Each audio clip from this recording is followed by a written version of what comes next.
Nowadays, we frequently hear about sustainability, but what is it?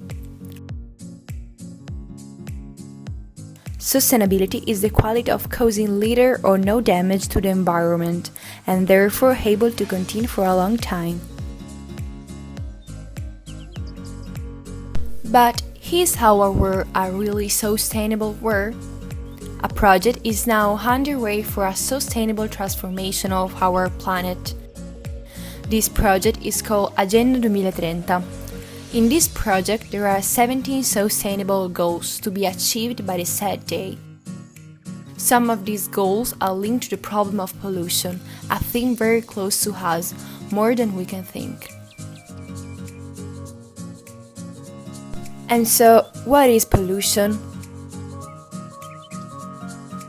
Pollution is a damage caused to water, to air, by harmful substances or waste. Among the main reasons for the pollution of our waters and our environment, there is obviously drug pollution or pharmaceutical pollution. What do you know about drug pollution?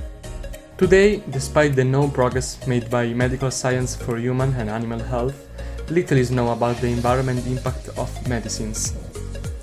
Recent studies have shown that some pharmacological residues found in soil and water can represent a serious risk for animals, especially when the active ingredient has been designed to act even at low concentrations.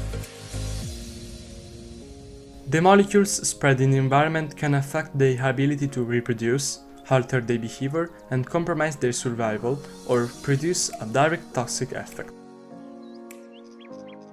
In fact, several products also contain information on possible risk for the aquatic environment in the leaflet, but, for the most part, the assessments of the effects are still underway, and for many drugs there is still no data regarding this.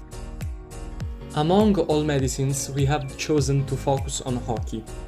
Hockey is a drug belonging to the family of non-steroidal anti-inflammatory drug, known by the acronym FANS.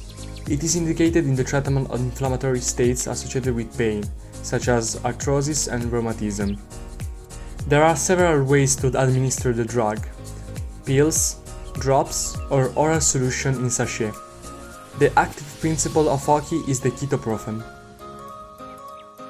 But why is it a pollutant?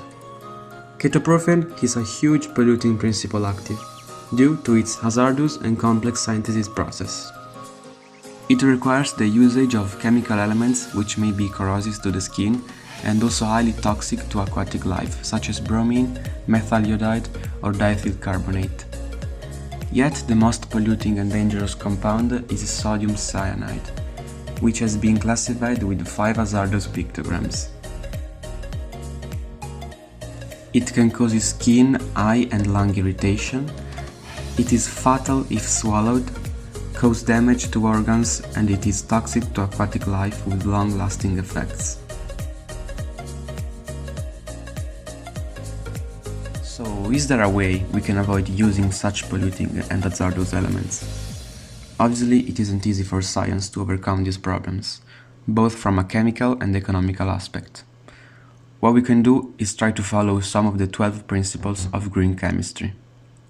We can follow the atom economy by designing less hazardous ways to approach this drug, not only by reducing the number of chemical reactions, but also by choosing safer chemicals to use. The similar structure between the 3-methylbenzophenone and ketoprofen can help us to achieve this goal in an easier way. And finally, we could also try to design for safer degradation of ketoprofen, so that it can pollute the environment at the end of its function.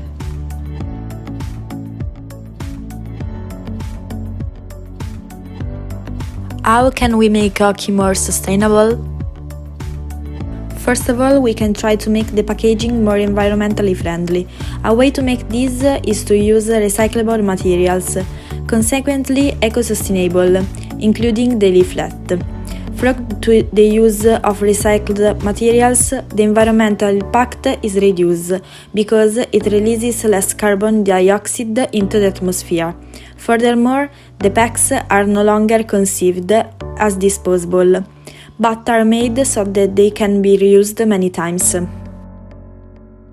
Finally, regarding the leaflet, we think that it would be useful to put a QR code on the paper to read its content in different languages, to ensure that everyone can read it, even in different countries.